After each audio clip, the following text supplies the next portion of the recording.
In any case, when I was 28, to make a long story short, some friends of mine gave me a copy of the Quran.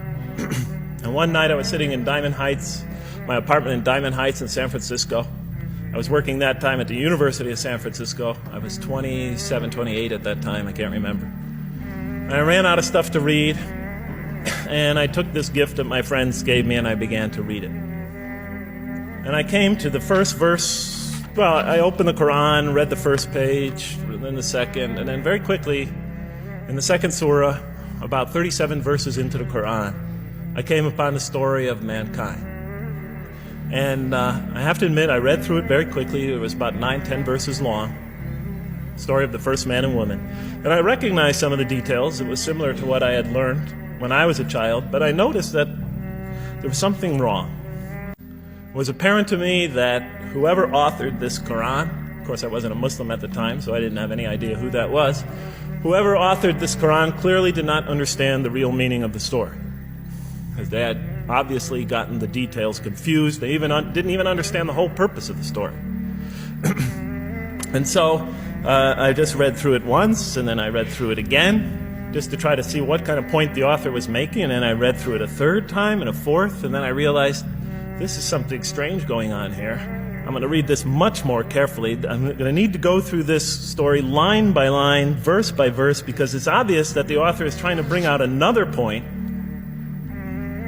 And I wasn't quite sure what it was, but definitely he packs a lot of meaning into almost every word. And I thought the writer at least seems to have a great measure of brilliance.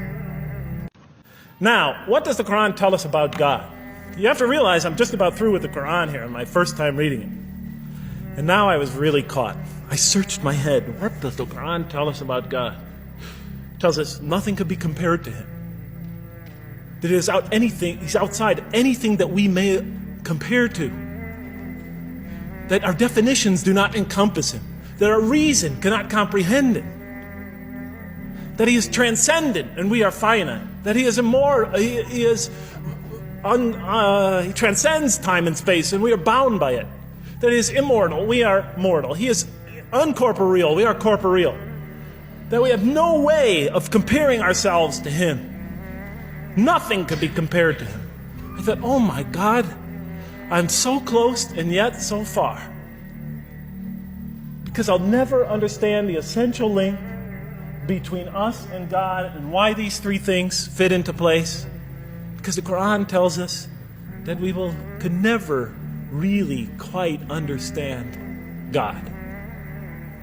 Or at least that's the way I thought. And so I put down the Quran when I had finished it. And much to my dismay, I was honestly disappointed. Because I thought the author made a brilliant try. But he never quite made it. And so I was sitting in front of, about 3-4 weeks later, I was sitting in Diamond Heights in my apartment watching a football game, I think it was. And sometimes things just slip into your minds when you least expect them. And I'm sitting there watching it, and all of a sudden into my mind came a thought. And I said, wait a minute. The Quran does tell us so much about God. It tells us again and again and again, but somehow I just missed it. Just skimmed over it every single time. Because if you turn to almost any page, if you turn to the beginning of any surah, you could see time and time again essential information about God that I just thought was sort of a literary device, something to make it just sound more beautiful.